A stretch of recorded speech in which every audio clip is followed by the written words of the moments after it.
I was hoping today's video would be predominantly recorded outside.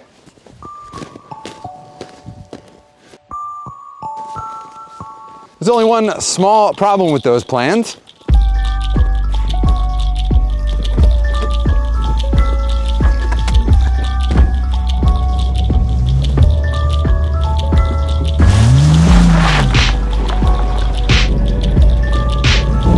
The Audi R8 project would love to be outside with us. That would require that the car can actually go outside. Seems like a pretty simple request if you ask me.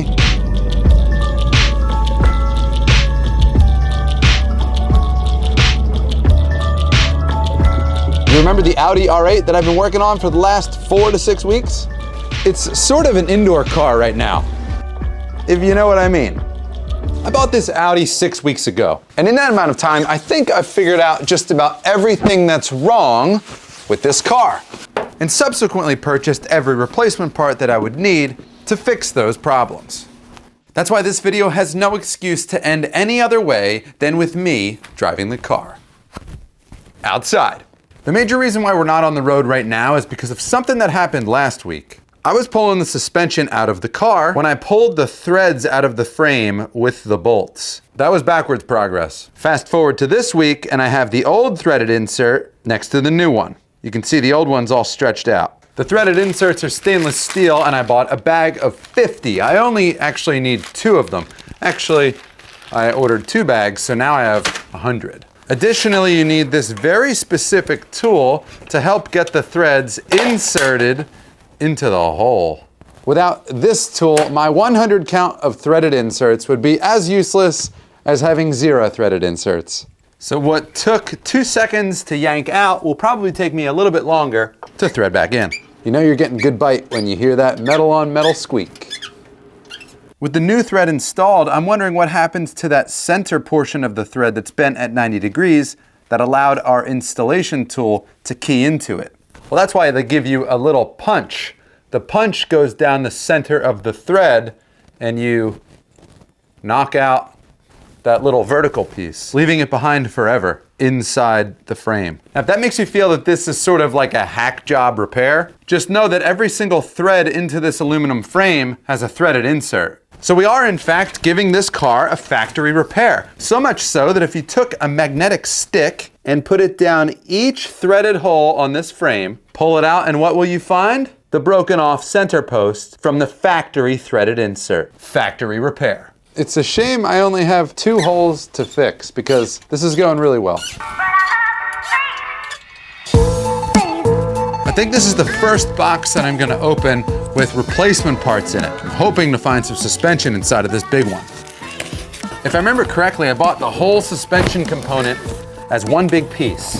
You have to be careful when you buy these because in the V10 models, the suspension sizes are a little bit different. So you gotta make sure you buy the right one. I'm hoping that we bought the right one. I can already tell you that we hit our first snag with our replacement suspension. It's bent, and I think it's bent worse than ours is. This is the lower control arm, and if you look at it from above, you can see there's actually a bow in it, and it's twisted. So here we are, no rear suspension. That's the suspension I just bought, and this is my old suspension. My suspension, this piece doesn't look too bent. The problem with mine is it snapped out of the knuckle right here.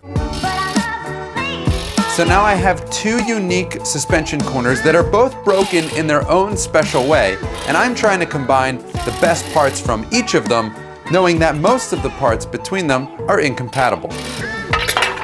Welcome to the latest episode of Ed Gasket in a Pickle. The pickle is I have bent V10 suspension and I have broken V8 suspension.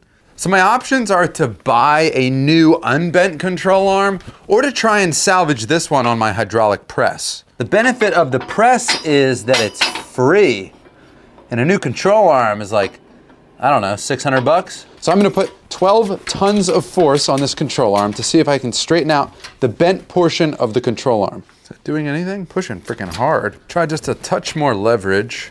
Man, that's a lot of force. Let's see what that did for us. Actually may have helped a little bit. I wouldn't say it helped enough. No. The control arm is actually twisted, so we're just gonna have to buy a new one, which sucks. This is the new one. So I already spoke to the guy who sold me that suspension corner, and he was really kind and actually sent me a new control arm that's gonna fit this car. It is from a Lamborghini, but remember the Lamborghini platform is essentially the same as the R8. In the meantime, I'll take apart the rest of the suspension with this drill from 1993. Just a little fender liner is all I removed. And it was 14 bolts, and Lord only knows we were probably already missing some anyway. So it goes without saying, try and stay organized. The used suspension setup that I found from a fellow R8 owner had his suspension fitted to a twin-turbo V10 R8. So it's safe to assume that suspension wasn't abused in any way. The front frame of this era of Audi R8 has been the center of controversy because right where the shock mounts to the frame, there have been many reports of the frames cracking and ultimately totaling the car. While I'm working on this coilover, I remove it and I can see exactly where the frame would have cracked had it cracked, and fortunately for us, there's no crack. So check this out, this is scary. This is the shock I pulled out of my car, can you see that? It's bent.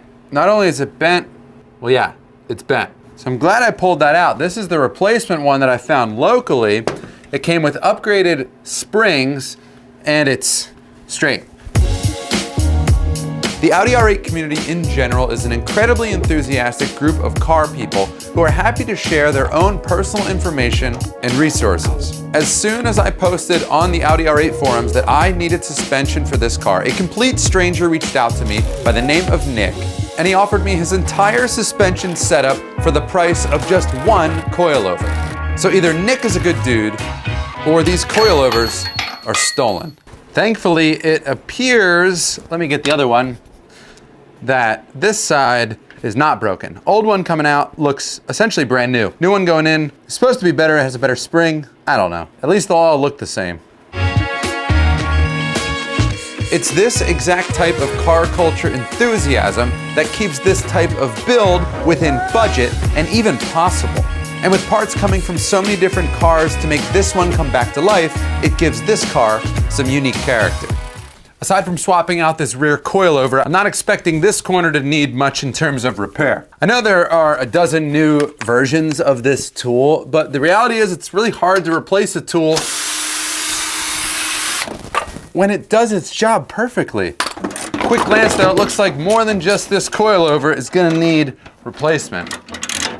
Because not only is this coilover coming out for replacement, but it looks like this tie rod's broken as well. Notice that the shocks are different lengths overall, but this bottom is adjustable, and if I screw it in, I can quickly equal the length of the old coilover that came out. It is pretty neat how simple it is to swap out suspension on one of these cars, which is really appreciated when you have a lot of work to do. A lot of unopened boxes here with new parts in them, but if I had to guess, this one right here is going to be our tie rod.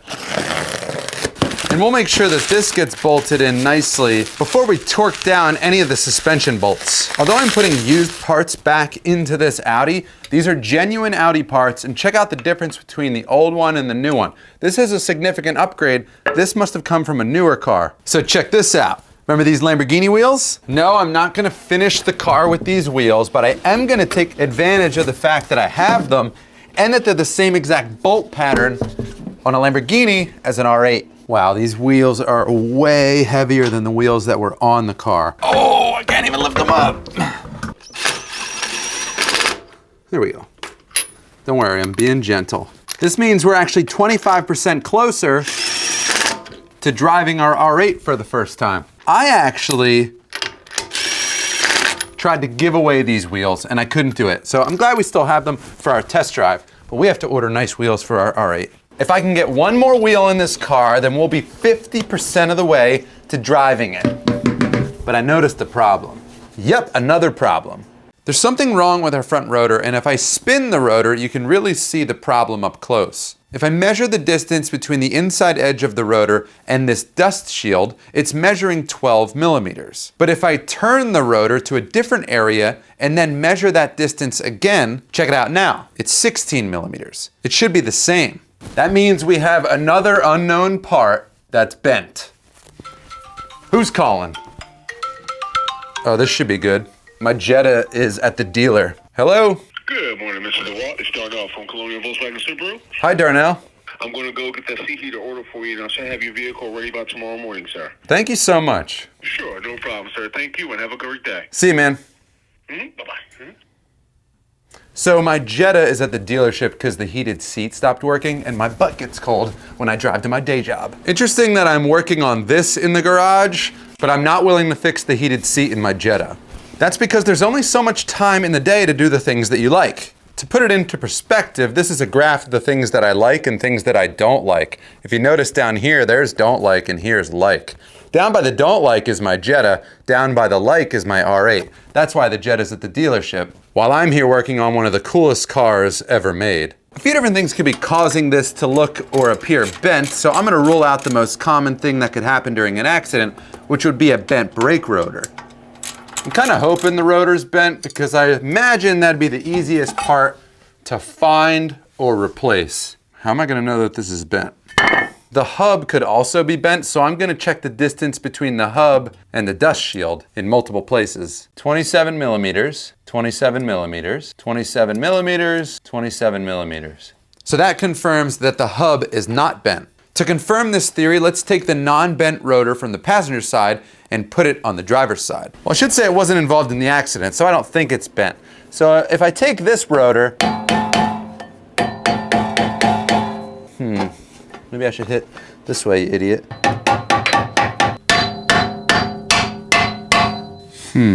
Heat.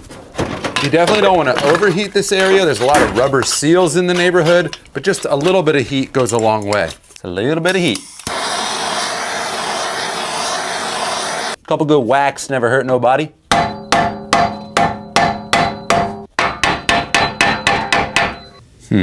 Nothing's easy, but it's fun.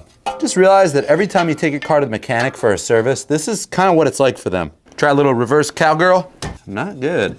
Hopefully the penetrating oil doesn't light on fire from the torch. Let's let that sit for a bit. Time's up.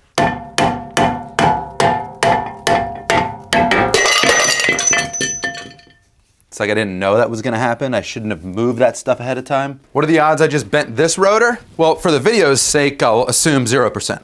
As long as this is straight, we can assume the rotor's the problem, and we'll just buy a new one. If you look closely, it's spinning perfectly straight, which means the rotor is the problem. Since we know that the passenger side suspension and brakes are totally good, we can reassemble the brakes. And yes, that's exactly right. That means we can now assemble our second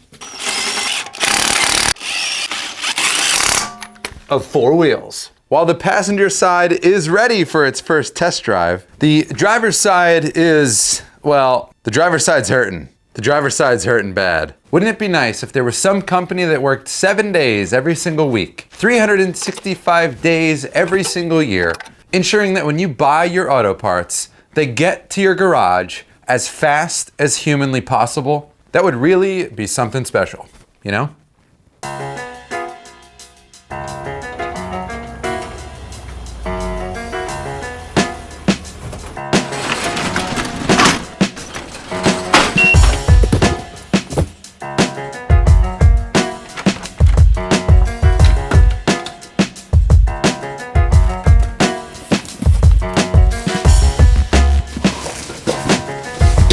What, you seriously thought I was gonna finish this video without driving this car? We're in dire need of 2 parts if we're gonna drive this car. The first is a non-bent brake rotor. There's someone parting out an Audi R8 about 25 minutes from here, and he sold me a front brake rotor.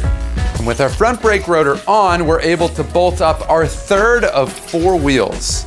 The market value on these is $1,700 a piece.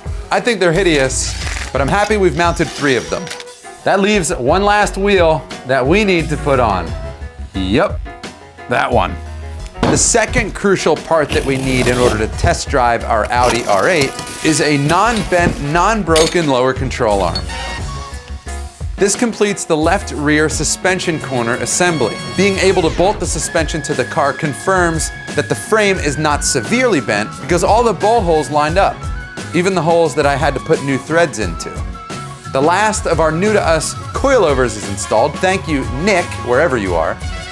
which means we can assemble our brake rotor, which was somehow not bent in the accident, and our brake caliper, which, spoiler alert, is at some point gonna get a new coat of paint. And thanks to UPS, I finally get to say it. Let's put on our fourth and final wheel and tire.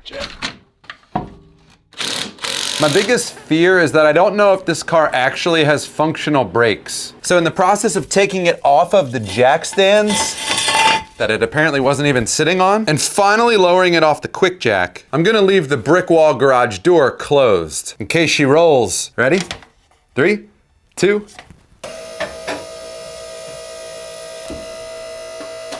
She's down. Very down. Ah, let's go. First test drive. I haven't started the car in 2 weeks. I forgot it needs an airbag. Mainly want to make sure that it goes into gear like reverse. Good, it goes into reverse. Does it go into first? Cool, it goes into first. Now I just gotta figure out why there's no coolant in the engine, why it's low on oil. Oh, and everything we just installed? Yeah, it's gotta come out. There's a crack right behind the engine. I'll show you in the next one.